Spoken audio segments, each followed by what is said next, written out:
A vida de Jenny era um filme de terror que não acabava mais. À noite mais uma vez arrancou do sono com o coração disparado, como se quisesse escapar do peito. Suor escorria pelo rosto, os lençóis grudados na pele, e ele se sentou na cama de repente tremendo, a mão já buscando o maço de cigarros no criador. Há 5 anos. Desde aquele maldito dia o sono era uma batalha perdida. Tudo mudou depois daquela viagem que deveria ser apenas uma fuga, mas se transformou em uma maldição sem fim. A vida, porém, sorriu para ele de forma cruelmente irônica. Do nada, as coisas começaram a se encaixar como peças de um quebra-cabeça que ele nem sonhava montar. Os amigos mudaram, o trabalho decolou, o dinheiro jorrou como se uma represa tivesse se rompido. Aos 32 anos, ele trocou a miséria por uma fortuna que nem sabia como gastar. No início, afogou as mágoas em mulheres, joias e carros caros para amantes passageiras. Depois, como se uma culpa o corrói por dentro, passou a doar tudo a orfanatos, abrigos de animais, hospícios e mosteiros. Quanto mais dava, mais recebia, como se o universo tivesse um débito infinito com ele. Mas havia um preço, e esse preço eram as noites. Primeiro, o velho apareceu nos sonhos apenas como uma sombra silenciosa, observando-o com olhos vazios. Depois começou a apertar sua garganta, sufocando-o devagar. Jenny tentou se acostumar, mas nos últimos dias os pesadelos se tornaram insuportáveis. Na semana passada, o velho arrancou seus olhos enquanto ele gritava. Em vão. Ontem, cortou sua língua com uma precisão cirúrgica. E hoje foi além. Com garras de fera, rasgou seu peito aberto, revirando as entranhas até arrancar algo pulsante, um coração negro, escorrendo uma substância viscosa e fedida que ainda tremia entre os dedos do velho enquanto ele sorria, satisfeito. Jenny acordava todas as noites no mesmo ritual, cigarro aceso, sussurros desesperados entre tragadas. Leve tudo, cada centavo. Só me deixe em paz. Mas o velho não queria dinheiro. Queria outra coisa. Algo que estava guardado em um livro. Na prateleira, um trevo de 5 folhas, seco e esquecido. E então, naquela madrugada, o pesadelo invadiu a realidade. O relógio marcava 3 da manhã quando ele, tateando no escuro, encontrou as chinelas e arrastou-se até a cozinha em busca de água. Mas não estava sozinho. Uma silhueta imóvel, um vulto de homem velho, estava parado junto à janela, como se o esperasse. O que você quer? Gritou a voz quebrada pelo pânico. O vulto desapareceu, e então algo o agarrou pelos cabelos, arrastando-o pelo corredor escuro, até esmagar sua cabeça contra o batente da porta. Gritos ecoaram pelas paredes. Risadas guturais, choros abafados. Louça se estilhaçou, vidros quebraram, e depois silêncio. Só restou o gosto metálico do sangue escorrendo pelo rosto, colando os cílios, enchendo a boca. Quando o interfone soou, eram os vizinhos furiosos, ameaçando chamar a polícia. Isso não é sonho, pensou, enquanto a consciência o abandonava ali mesmo, no chão da entrada, sob os xingamentos do lado de fora. Ao acordar, a dor latejava em cada osso. Marina e o filho estavam na praia, ele sempre odiou o mar, preferindo a solidão da cidade, os bares, as igrejas, qualquer coisa que o mantivesse longe daqueles pesadelos. Preciso trocar o colchão, pensou. Mas a luz ofuscante que invadiu seus olhos o jogou de volta à realidade. Estava caído no chão do corredor, a cabeça latejando, os dedos enrijecidos pelo sangue seco nos cabelos. Os sonhos não eram mais sonhos. Eles tinham saído da sua mente e ganhado vida. Arrastando-se até a cozinha, deparou-se com o caos. Pratos reduzidos a cacos. Armários esvaziados, a vasilha favorita de Marina, aquela em que ele colocava flores frescas todas as manhãs, agora era só fragmentos azuis espalhados pelo chão. As salas estavam intactas, menos pelos espelhos. Todos, sem exceção, estavam destruídos até o pequeno da banheiro, cujos pedaços brilhavam como facas no chão de cerâmica. O que diria Marina quando ela voltasse? Nada. Ela não precisava saber. Com o dinheiro que ele tinha, contraria uma equipe para limpar tudo, comprar substitutos e ainda sobraria para calar qualquer pergunta com um cartão de crédito sem limites. Mas e ele? Onde se esconderia daquilo? Em que canto do mundo aquele velho não o encontraria? Ligou para o abade do mosteiro, que o recebeu de braços abertos. Uma semana entre paredes sagradas e os sonhos voltaram, mas dessa vez, o velho apenas observava, imóvel como no início. Jenny sabia que não poderia fugir para sempre. Hotéis, casas de amigos, nada adiantaria. Há 5 anos aquele velho o perseguia cruzando fronteiras, cidades, continentes. Não havia escapatória. Foi então que tomou uma decisão. Voltaria àquela aldeia remota. Se ajoelharia aos pés do velho, devolveria o que tinha tirado, imploraria por perdão. Rezaria para que ele ainda estivesse vivo. Porque tudo começou naquela sexta-feira, 5 anos atrás, quando Genia, afogado em dívidas e solidão, pegou sua lada velha e saiu sem rumo. Não tinha dacha, não. Tinha para onde ir. Os pais estavam a 1000 quilômetros e a cidade sufocava. Queria apenas escapar, pescar à beira de um rio, dormir no carro, esquecer que sua vida era um fracasso. O salário de gerente não pagava nem o aluguel do quarto na República, que dividia com estranhos. Vivia de bicos, entregando comida para pessoas que nem olhavam em seus olhos, muito menos deixavam gorjeta. As mulheres o evitavam. Depois do primeiro encontro, afinal, quem aguentaria ouvir um homem se lamentar sobre a vida, reclamar do chefe, confessar que comia macarrão todos os dias e que não tinha um tostão para dar de presente? Ele era sincero demais. Ou apenas patético. Contava tudo, a humilhação de pedir para jantar em casa das mulheres, a raiva de ser ignorado no dia seguinte, a certeza de que todas só queriam dinheiro. E assim, sozinho, sem esperanças, ele dirigiu até perder-se em estradas esquecidas, até chegar àquela aldeia, até encontrar aquele velho, até levar algo que não era seu. E agora, 5 anos depois, a conta tinha chegado. Trabalho braçal? Nunca. Gênia prometia pensar, mas no fundo já havia decidido, não. Era para ele. Quebrar as costas em obras? Nem a pau. As oportunidades apareciam. Sim, mas nenhuma lhe parecia digna. Ele nasceu para algo maior. O destino, afinal, lhe reservava um milagre, e esse dia estava prestes a chegar. 5 anos antes, com o tanque cheio e o horizonte como único guia, Gênia partiu. Sem rumo. Depois de 100 quilômetros, saiu da rodovia federal em busca de um lago, um rio, qualquer coisa que quebrasse a monotonia do asfalto. Acabou em uma estrada. Vicinal, uma cicatriz abandonada no meio do nada. 2 horas dirigindo sem cruzar, com uma alma sequer. O pânico começou a rastejar quando, no limite da visibilidade, uma figura surgiu à beira da estrada. Um homem, ou melhor, um espectro de homem, arrastando os pés pela poeira como se o tempo não tivesse pressa com ele. Gênia não tinha o hábito de pegar carona, mas havia algo naquele velho, uma aura de mistério, como se ele não pertencesse àquele lugar nem àquele tempo. E afinal, perguntar pela estrada não custava nada. Se havia um homem ali, devia haver uma aldeia por perto. O velho era uma visão. Uma túnica branca de linho, longa e solta sobre calças largas, presas por um cinto de tecido. As mangas, a gola e a barra eram bordadas com fios, desgastados como se carregassem séculos de histórias. As calças, amarradas nas botas altas, pareciam feitas para caminhar por terras que nenhum mapa registrava. Os cabelos longos e grisalhos caíam sobre os ombros como fios de prata opaca e a barba espessa e ressecada lembrava musgo queimado pelo sol. Nas mãos, nada, absolutamente nada.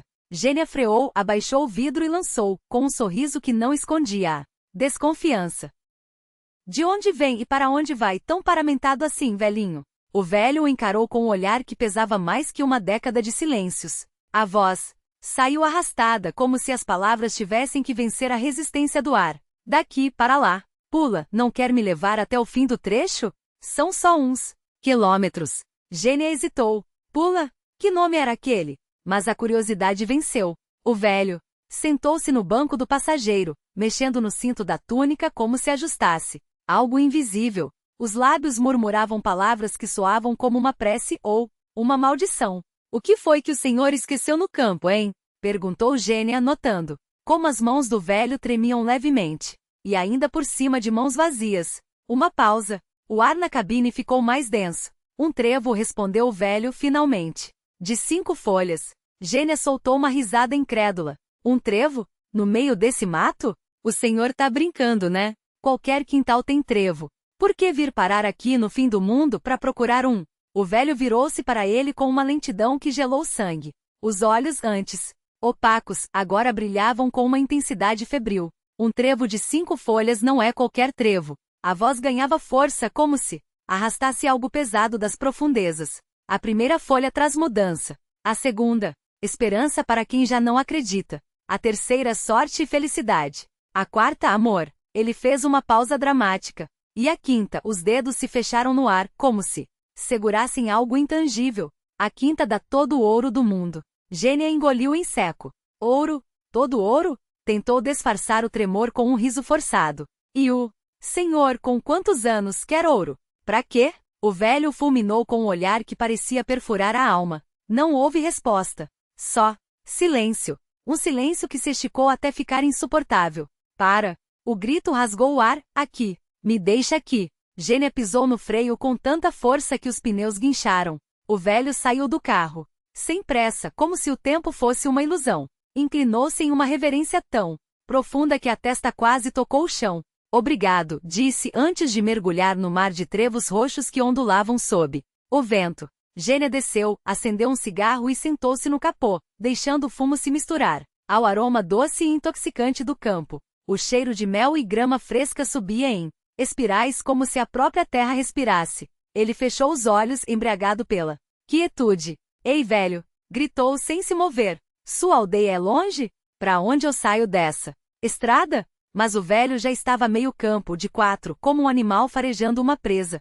As mãos revolviam os trevos com uma obsessão que beirava a loucura. De repente o céu escureceu. Um trovão rachou o ar, seguido por um vento que pareceu nascer do nada. Gênia sentiu o primeiro pingos de chuva grossos e gelados, batendo em sua nuca. Quando olhou para cima, o velho estava imóvel, como se escutasse algo além do alcance dos humanos.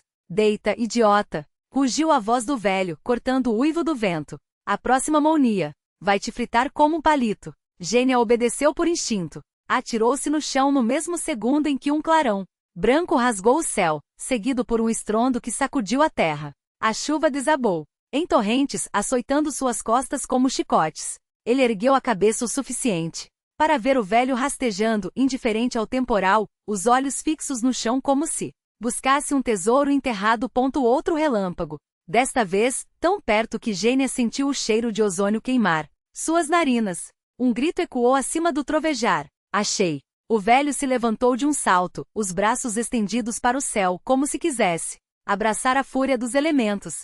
Na mão direita, entre os dedos nodosos, um minúsculo trevo de 5 folhas brilhava, úmido e vibrante. As descargas elétricas dançavam ao seu redor, como se o próprio ar se curvasse à sua vontade. Você é louco! Gênia tentou se levantar, mas as pernas não responderam. A última coisa que viu foi o velho rindo, um som gutural triunfante que não parecia humano. Depois, só escuridão.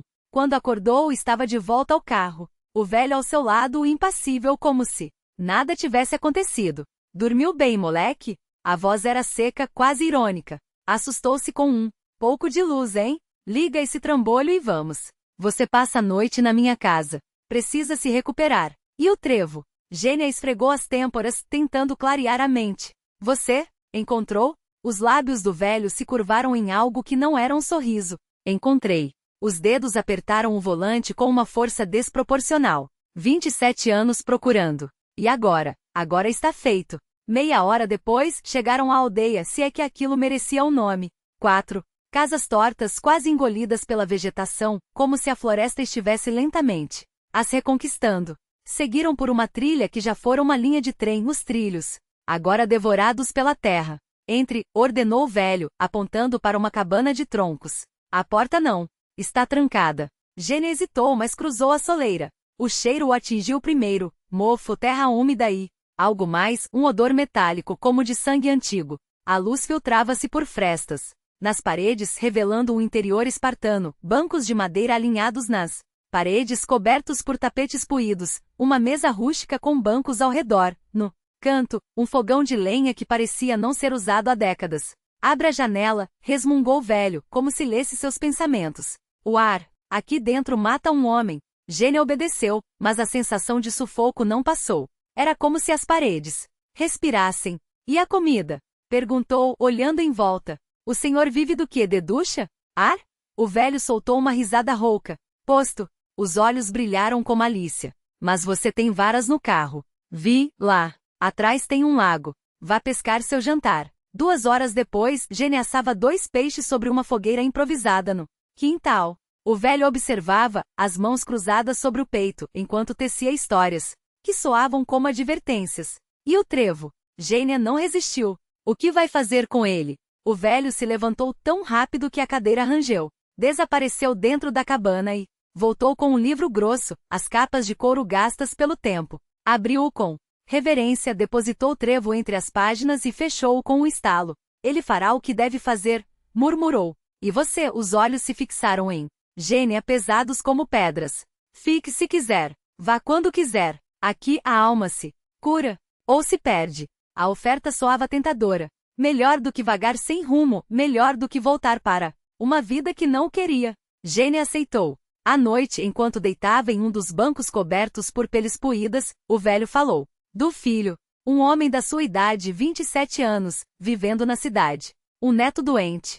Nascido com uma maldição no sangue. O velho não o via há anos. Por quê? Gênia não pôde evitar. Ele próprio havia sido criado por um padrasto.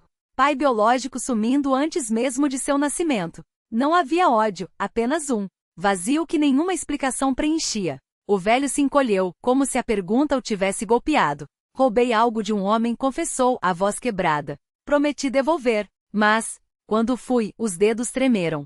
Sumiu, como se o próprio diabo tivesse levado. O filho desse homem morreu por causa disso. Aquela coisa poderia tê-lo salvado. Um silêncio carregado. O homem me amaldiçoou. Um coldum bruxo jogou palavras sobre mim. Tudo o que toco apodrece. Até as aves caem mortas se pousam perto de mim. Gênia riu, incrédulo. E eu, ainda estou aqui, respirando. O velho o encarou com uma expressão que não era de alívio, mas de pena. Ainda, a palavra pairou no ar como uma sentença. Deitado na escuridão, Gênia olhava para o teto de vigas retorcidas. Que povo supersticioso, pensou. Sem internet, sem lógica, só lendas e medos. Mas então, lembrou-se do trevo, das mounias, do riso do velho sob a chuva.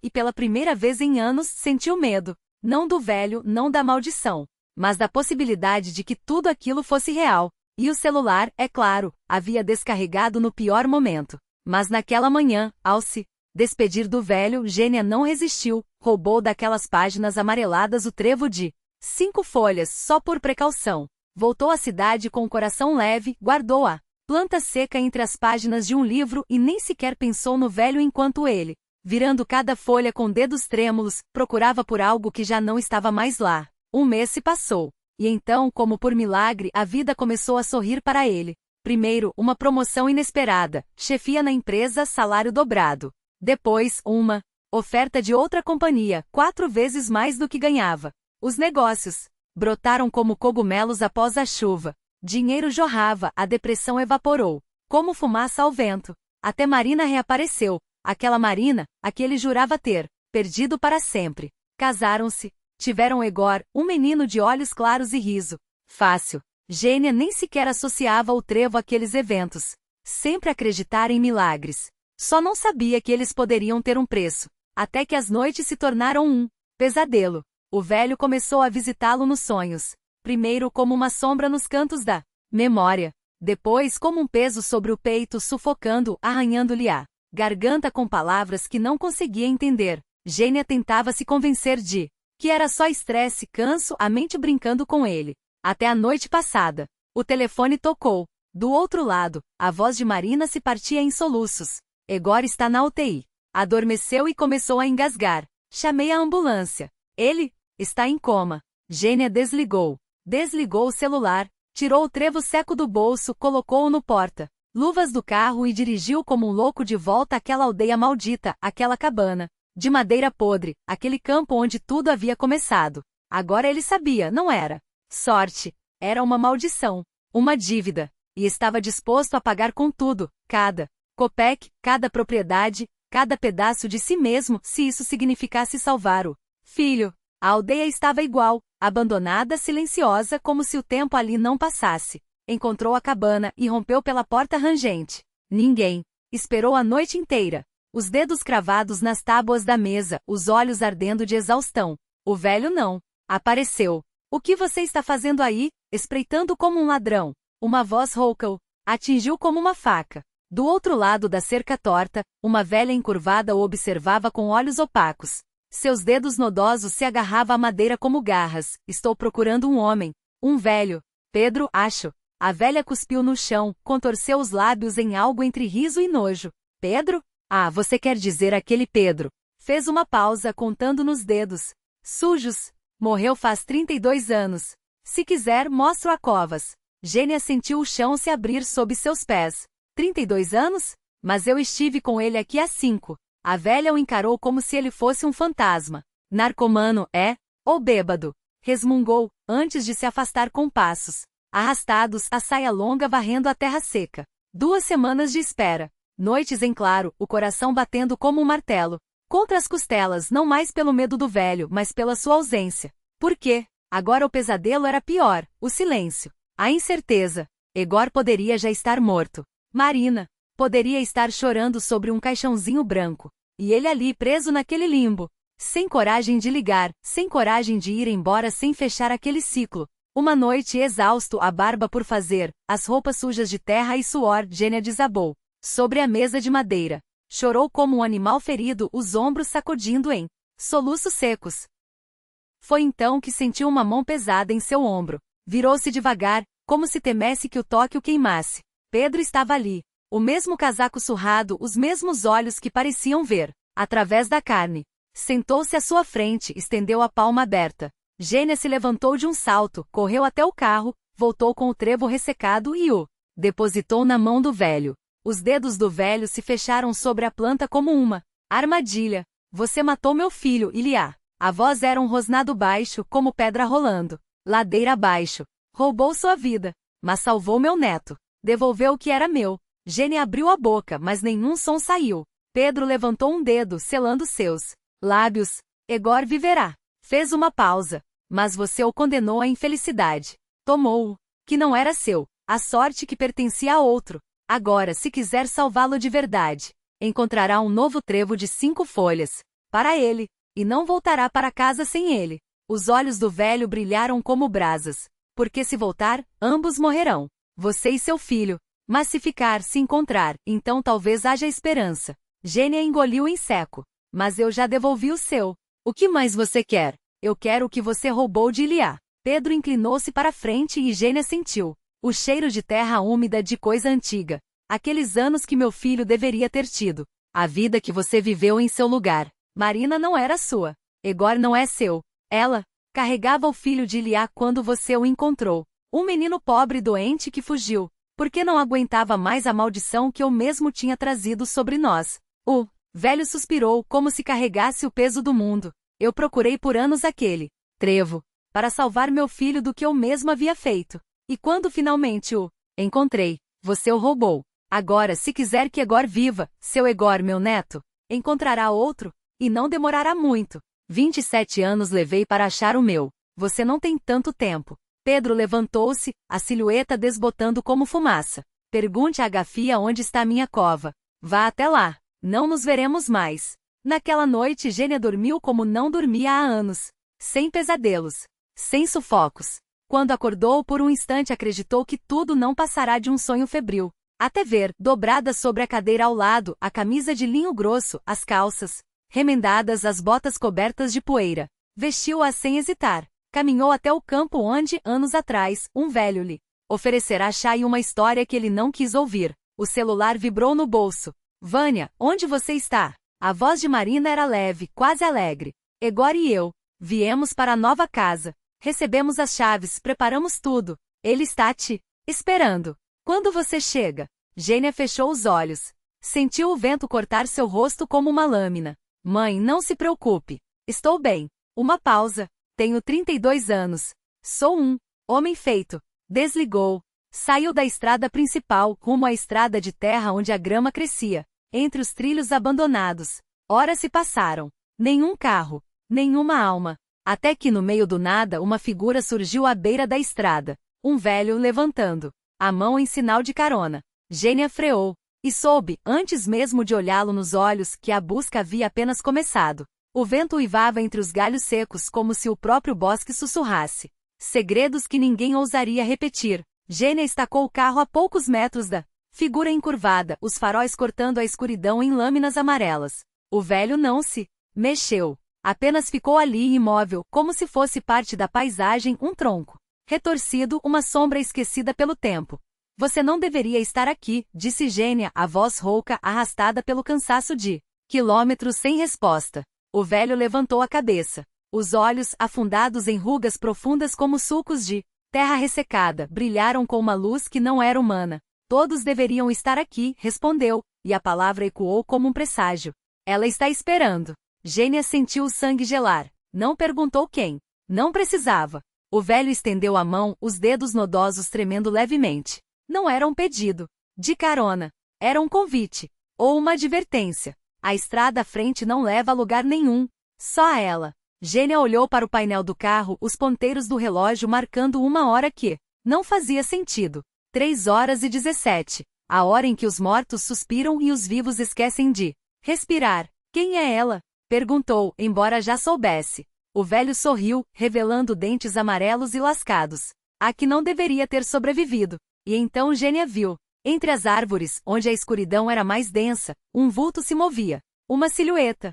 Frágil, envolta em farrapos que poderiam ter sido brancos um dia. Os cabelos, longos e emaranhados, voavam como serpentes ao vento. E os olhos, Deus, aqueles olhos, fixos nele, brilhando com uma fome que não era deste mundo. Zlata, sussurrou o velho, como se pronunciar o nome fosse um ritual. Ela voltou para buscar o que é dela. Gênia engoliu em seco. A memória o atingiu como um soco no estômago. O telefone. Na mão, a voz da mãe ao outro lado da linha, o nome que ela nunca ousara dizer em voz alta. Filho, você não entende o que despertou. O motor do carro morreu com um soluço. As luzes se apagaram. E no silêncio que se seguiu, Gênia ouviu o som de pequenos pés descalços, arrastando-se sobre a terra úmida. Ela estava vindo. A velha Petrovna e suas duas comparsas de língua afiada teceram algo pior que fofocas, teceram uma maldição com palavras.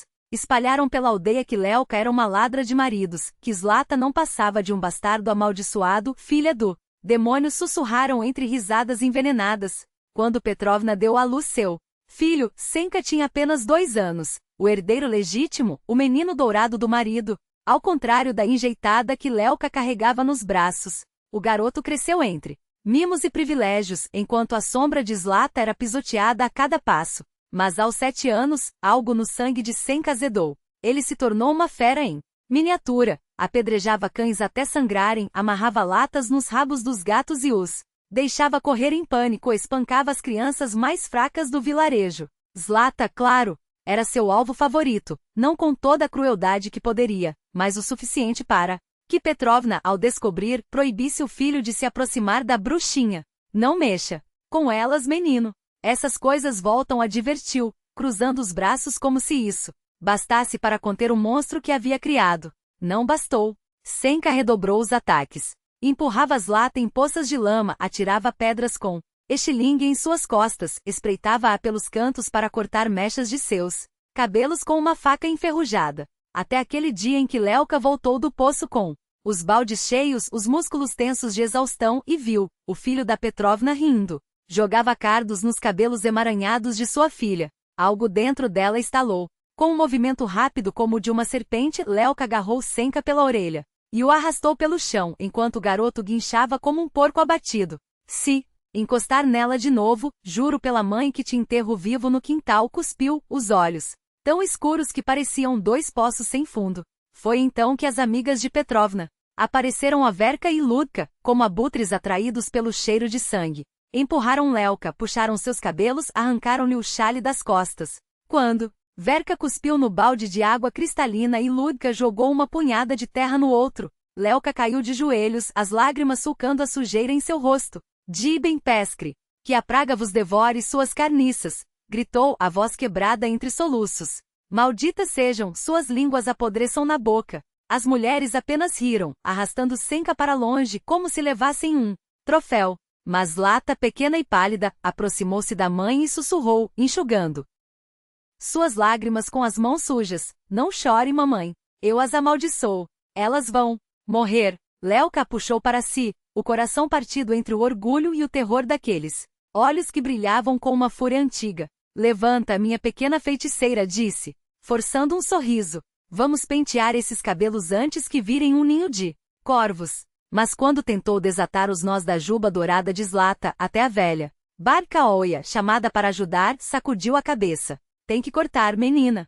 Não há outro jeito. Fizeram isso mesmo. Tesouraram os longos fios até que Zlata ficou com um corte curto, quase masculino, mas a menina não chorou. Ao contrário, girou diante do espelho de lata rindo, como se tivesse ganhado asas. Quando saiu correndo atrás do gato Tinka, Lelka olhou para Barcaoia, os dedos trêmulos segurando a tesoura. Por que elas nos odeiam tanto, velha? Se Petrovna soubesse de quem é essa criança. A velha engoliu em seco, os olhos fugindo como ratos apanhados na luz. Ah, filha, algumas verdades são como cobras, melhor deixá-las dormindo. Mas, Lelka agarrou pelo pulso antes que pudesse escapar. Fala, agora. Foi então que Zlata irrompeu na cabana, Tinka nos braços, os olhos brilhando. Babka, o Tinka não me reconheceu. A velha aproveitou a distração para se esgueirar pela porta, mas Lelka já estava em seus calcanhares, a fúria queimando suas veias. Velha, bruxa, você sabe. E vai me dizer, no celeiro, entre o cheiro de feno e leite azedo. Barcaoia finalmente cedeu, a voz rosnado entrecortado. Misha sabe. Ele e a serpente Anta, eles sabem que Zlata é sangue deles. Lelka sentiu o chão desaparecer sob seus pés. Petrovna. A velha sentiu, os lábios tremendo. Ela foi até ele, bêbada de raiva, anos atrás. Exigiu que Misha escolhesse. E ele escolheu você. O silêncio que se seguiu foi cortado pelo riso amargo de Lelka. Então meu não falhou. Só demorou. Mas a porta do celeiro se abriu com um baque. Era Lari, a vendedora do armazém. Rosto vermelho de pressa. Dizem que você amaldiçoou Petrovna. Que só você pode tirar isso dela. Lelka encarou, os dedos apertando a madeira até doer. Ela não. Merece minha piedade. Lari, você está louca se acha que vou salvar aquela carniça. Cuspiu, empurrando a mulher para fora do caminho. Minhas maldições não são brincadeira de criança. Zlata. Seu olhar foi até a janela onde a filha brincava com o gato, alheia ao peso do mundo. Ela quem decidirá. Se a própria mãe dela lhe contar a verdade. Lari recuou como se tivesse levado um tapa. Você enlouqueceu. Todos sabem que você tentou roubar o marido dela. Lelka riu, um som seco como folhas mortas. Idiota. Se eu quisesse Misha, ele já seria meu há anos. E com isso saiu, deixando Lari boquiaberta no meio do celeiro. Mas as coisas começaram a mudar. Petrovna, em seus raros momentos de lucidez, mandava chamar Lelka e Zlata. Suas amigas Verka e Ludka apareciam na porta, os rostos marcados pelo medo, implorando por perdão. Uma vez chegaram juntas, os olhos baixos. Verka, ao ver Zlata, agora uma jovem de 15 anos, pendurando roupas no varal, sentiu algo estalar dentro de si. Aqueles olhos, aquele queixo teimoso. Ana Petrovna, murmurou sem querer. Ludka cutucou-a com o cotovelo.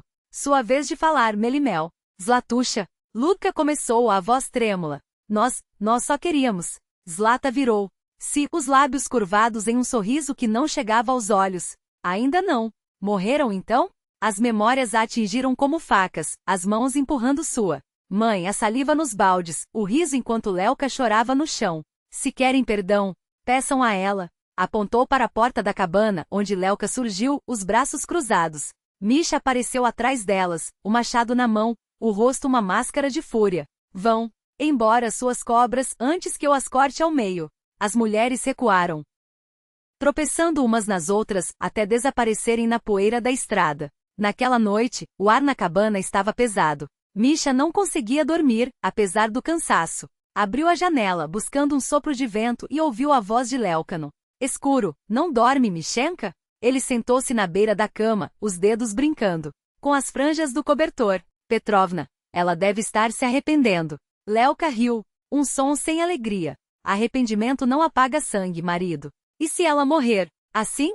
Com esse ódio? Lelka virou-se para ele, os olhos brilhando na escuridão. Ela já está morta. Só não sabe ainda. E então, como se o próprio diabo tivesse ouvido, um grito rasgou a noite. Petrovna morreu antes do amanhecer. Gritou até a voz falhar, arranhou as paredes até os dedos sangrarem, engoliu cinzas da lareira como se fossem pão. Eles estão me comendo por dentro, uivava enquanto Senka e Misha, paralisados, assistiam ao corpo dela se contorcer como se 1000 minhocas lhe devorassem as entranhas. Quando finalmente expirou, cobriram-na com um lençol, decidindo esperar pela manhã para os preparativos. Mas quando o sol nasceu, O que encontraram não era mais um cadáver. Era um banquete. Os vermes haviam festado.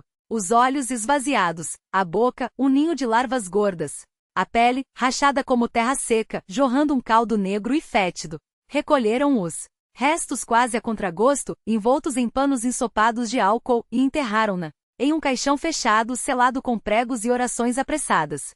Cumpriu-se. Lelka Babkaoia murmurou uma semana depois enquanto Lelka mexia uma poção espessa no fogão. Não havia um pedaço de carne que não estivesse podre. A velha tremeu.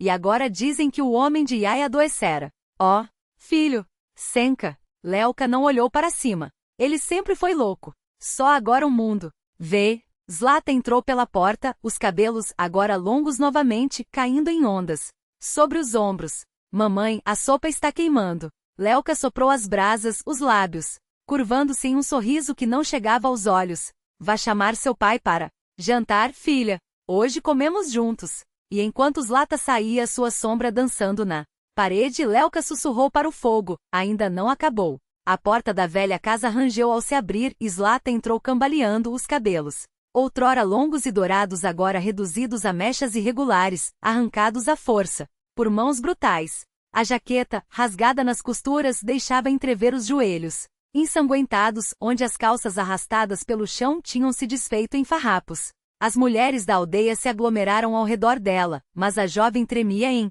convulsões, o corpo sacudido por uma força que não era sua. Lelka a segurou pelo rosto com mãos trêmulas e sentiu o coração gelar. Os lábios da filha estavam rachados, as bochechas marcadas por hematomas frescos, como se alguém tivesse esmagado sua beleza contra o chão. Zlatosha, meu amor, o que fizeram com você? Sussurrou, mas a voz se perdeu no grito de Babkaoia, que já corria para a lareira, arrastando um balde de água morna para lavar as feridas. Foi então que a sombra de Senka se estendeu sobre elas, bloqueando a luz da porta. Ei, você aí, bruxinha! Cuspiu ele, os dedos sujos de terra e ódio se cravando no ombro de Zlata. Dizem que sua mãe amaldiçoou a minha. Então desfaça isso agora. Ou juro que arranco o resto dos seus cabelos com os dentes. A jovem de 15 anos, antes uma chama de coragem, congelou. O corpo magro tensionou-se como um arco prestes a disparar, mas as palavras de Verka, sibiladas por trás, foram a faísca que incendiou o pânico. Ah, não ouviu, surda? Ou será que não sabe que foi uma cigana quem te roubou de berço? Sua mãe de verdade deve estar apodrecendo em algum buraco, enquanto você aqui, como uma parasita, chupa o sangue da aldeia. A risada das outras mulheres ecoou, ácida, enquanto mãos brutais a arrastavam em direção à casa de Senka.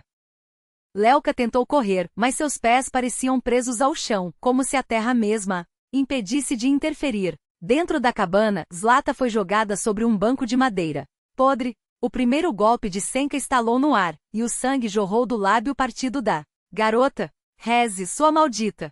Ordenou ele, cuspindo nos seus pés. Desfaça a praga do meu pai, ou te deixo sem rosto. E a minha também, gritou Lúbica, os dedos enrugados se enterrando nos cabelos de Zlata. Ou quer que eu te escalpe aqui mesmo? E a minha? Ecoou Verka, os olhos injetados de uma fúria que não era humana. Zlata cuspiu sangue no chão e sorriu, um gesto tão frio que gelou o ar. Que vocês todos apodreçam. Não terminou a frase. As mulheres se lançaram sobre ela como lobas, arrancando punhados de cabelo, reduzindo sua juba dourada a farrapos irregulares. Cada socos era um martelo, cada chute, uma faca. Quando Zlata caiu de joelhos, Senka ergueu pelos últimos fios de cabelo e a arrastou pelo chão de tábuas lascadas. A calça rasgou-se completamente, os joelhos, esfolados até a carne viva, deixavam um rastro vermelho no caminho até a janela. Ela se levantou. Com um movimento seco, quebrou o vidro com o cotovelo. Os cacos cortaram sua pele, mas Zlata não hesitou, atirou-se pelo buraco, a jaqueta enganchando na moldura, quase a pendurando como um troféu macabro. Do lado de dentro, o gemido gutural de Senka pai ecoou, seguido pelo barulho de corpos se debatendo. Viva, sussurrou. Ela, antes de cair no chão lá fora. A dor nas pernas era um fogo, mas Zlata correu. Correu como se o próprio inferno a perseguisse, os pés descalços afundando na terra úmida, o coração batendo tão forte que parecia querer romper as costelas. Quando irrompeu pela porta de casa, Lelka estava de pé, rígida como uma lâmina. Os olhos da cigana não eram mais humanos, eram chamas negras consumindo tudo ao redor.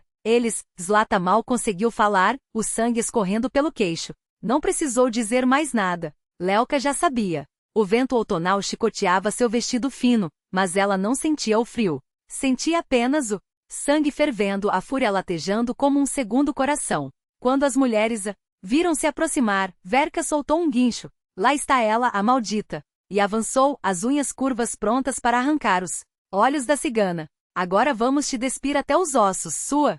Mas pararam. Pararam como se uma mão invisível as tivesse agarrado pela garganta. Um calhau, abandonado à beira da estrada, parecia pulsar com uma luz doentia. Lelka levantou os braços, e seu corpo começou a girar lenta e hipnoticamente como uma dançarina. Possuída.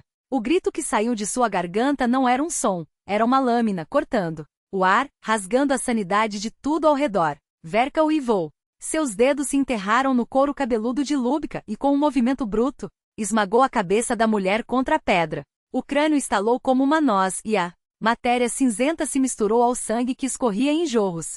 Mas Verka não parou. Começou a arrancar a própria pele, as unhas afundando na carne como se quisesse escapar do próprio corpo. Os gritos se transformaram em uivos animais enquanto ela se despia, correndo nua para o bosque, os olhos revirados, a boca espumando uma loucura que já não tinha cura. Senka, pálido como um cadáver, ajoelhou-se aos pés de Lelka, as mãos tremendo em súplica. Piedade, gaguejou.